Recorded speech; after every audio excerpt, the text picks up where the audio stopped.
Sir, এই কেসের অন্যতম অভিযুক্ত সর্বজিৎ ঘোষ। তার আত্মীয় শ্রী রোহিত সেন মামাই হন বোধহয়। তিনি এখানে উপস্থিত আছেন। আমি তাকে কিছু প্রয়োজনীয় প্রশ্ন করতে চাই, আপনার অনুমতির অপেক্ষায়। অনুমতি দেওয়া হলো।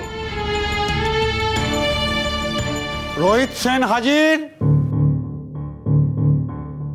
হাজির।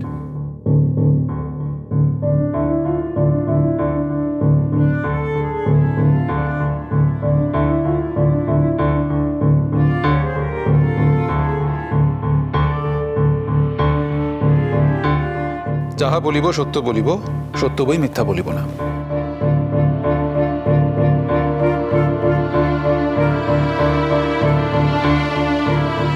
আপনার নাম? রোহিত সেন। আপনি কোথায় থাকেন? আমি লন্ডনের বাসিন্দা। আমি এদেশের নাগরিক নই, তবে ভারতবর্ষে বিশেষ করে কলকাতায় কর্মসূত্রে যাওয়া আসা করে থাকি। আপনার কথাটা ঠিক বুঝতে পারলাম না। সর্বজিৎ ঘোষ আপনার কে হয়? আমার ভাগ্নে হয়, আমার কাজিন সিস্টারের একমাত্র ছেলে।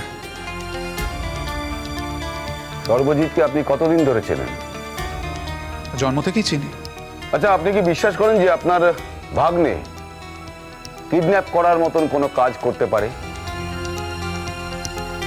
সর্বজিৎ তো নিজেই কবুল করেছে, এখন তো অবিশ্বাস করার মতো কোনো কারণ নেই। আচ্ছা, আপনার কি মনে হয় আপনার মতন এরকম একজন সম্ভ্রান্ত মামা, শিক্ষিত পরিবার, যেখানে পারিবারিক সুরক্ষা আছে, নিরাপত্তা থাকা সত্ত্বেও ও এরকম একটা কাজের মধ্যে কেন ঢুকতে গেল? আমি যতদূর জানি দিঠির সাথে ওর একটা রাইভেলরি ছিল,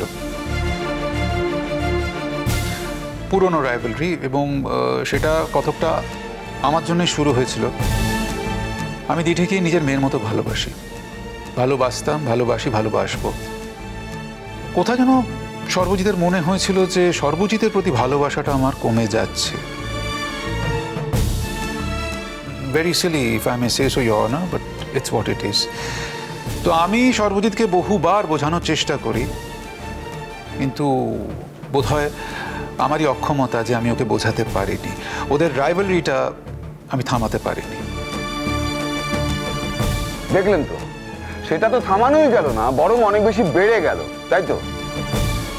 হ্যাঁ, বিষয়টা শুধু দুঃখজনকই নয়, নক্কারজনক। ঠিকই তো। আর যদি ও এই ইনিশিয়েটিভ না নিত, তাহলে দিঠিকে এরকম দুর্যোগের মুখে পড়তেই হতো না। হ্যাঁ হ্যাঁ, হয়তো এই দুর্যোগের মুখোমুখি হতে হতো না, তবে সর্বজিৎ হয়তো ওর অন্য কোনো রকম ভাবে ক্ষতি করার চেষ্টা করলেও করতে পারত। না, অন্তত এই ঘটনাটা এতদূর প্রসারিত হতো না। হ্যাঁ, এই বিষয়ে আমি আপনার সাথে একমত, এতদূর প্রসারিত হতো না। আচ্ছা, সর্বজিৎ বলেছে ওনাকে শেষ পর্যন্ত দিঠিকে বাড়ি পৌঁছে দিতে চেয়েছিল। এই কথাটা কি আপনি বিশ্বাস করেন? দেখুন, আমার বিশ্বাস করা বা না করাতে তো সত্য আটকে থাকবে না। সত্য অনুসন্ধান করে বার করার দায়িত্ব আপনাদের, পুলিশ করছেন। আমি এই বিষয়ে কোনো মন্তব্য করতে চাই না। আচ্ছা, এই যে এত বড় অপরাধ একটা ও করলো, তার আগে আপনি কি ওর মধ্যে কোনো পরিবর্তন লক্ষ্য করেছেন? মানে ব্যবহারিক পরিবর্তন লক্ষ্য করেছেন? মাঝখানে ইওর অনার আমি বেশ কয়েকদিন ছিলাম না কলকাতায়।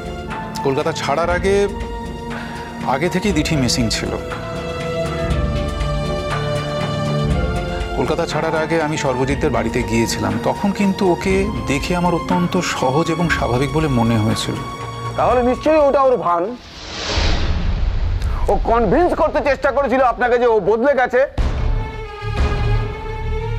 সেটা একমাত্র ওই বলতে পারবে, আমি ঠিক বলতে পারবো না। এইটুকু বয়সে এরকম একটা অপরাধ করে ফেলেছে ও। আমাদের মনে হয় যে আরেকটু সংবেদনশীলতার সঙ্গে এই কেসটাকে দেখা উচিত।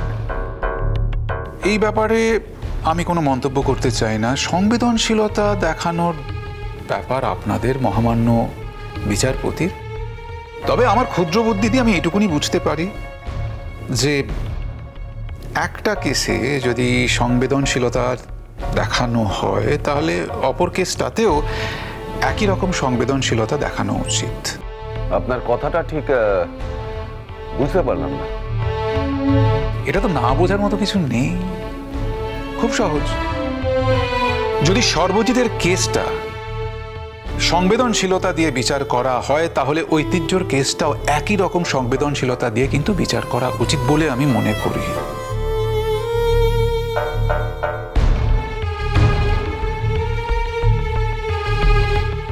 স্যার, সর্বজিৎ আর ঐতিহ্যতে এক ধরনের অপরাধ করেনি। সর্বজিৎ তো ওকে নারী পাচারকারীর হাতে তুলে দিতে যায়নি। ছেলে মানুষই করে সর্বজিৎ ওকে একটু আটকে রাখতে চেয়েছিল এবং সেটাও তো আমাদের কাছে কবুল করেছে। কিন্তু তার পরবর্তী যে সমস্ত ঘটনা ঘটেছে সেখানে তো সর্বজিতের কোনো হাত নেই।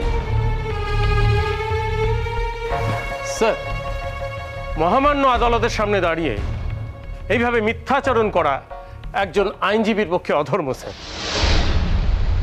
আমার শুধু একটাই প্রশ্ন, যদি সেই ঘটনার পরে সর্বজিতের কোনো হাত নাই থাকে তাহলে কার হাত ছিল সেটা যদি ওনার জানা থাকে উনি অনুগ্রহ করে বলুক, আমরা সেই হাতগুলোকেই ধরব। স্যার, এইভাবে যদি প্রতি মুহূর্তে আমাকে উত্তেজিত করে তাহলে তো আমার পক্ষে কাজটাই করা মুশকিল। আপনি এখানে কাজ করতে এসে যাদের নামে অভিযোগ আছে তাদের কাউকে পক্ষপাত করতে পারেন না। আপনাকে সমস্ত অভিযুক্তের ক্ষেত্রেই একই রকম দৃষ্টিভঙ্গি রাখতে হবে। আশা করি আমি আপনার প্রশ্নের উত্তর দিতে সক্ষম হয়েছি। হ্যাঁ, আপনি উত্তর দিতে পেরেছেন।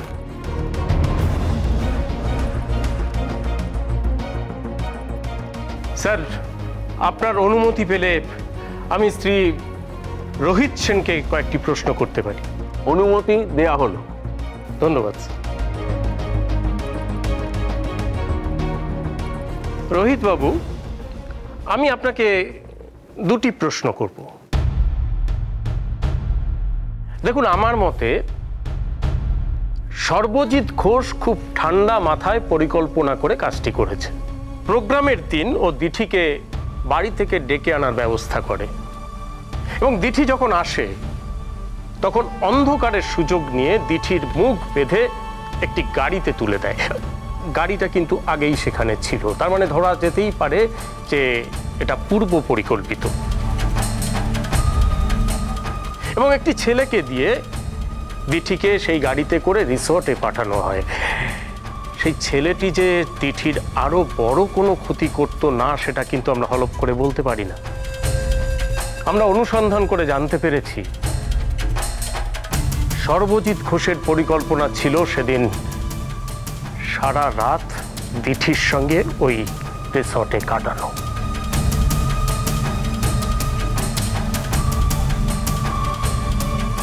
এবং তার কিছুক্ষণ পরেই সর্বজিৎ ওই রিসর্টে যেত। না স্যার, এরকম কোনো পরিকল্পনা আমার ছিলই না।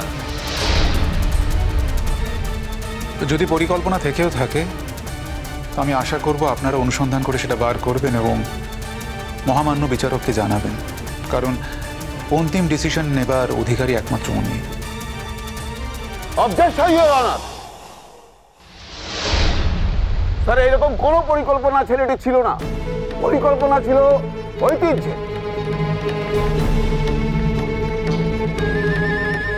সে চেয়েছিল মেয়েটিকে সীমান্তের বাইরে পাচার করে দিতে, যাতে মেয়েটি কোনোদিন এই দেশে ফিরতে না পারে।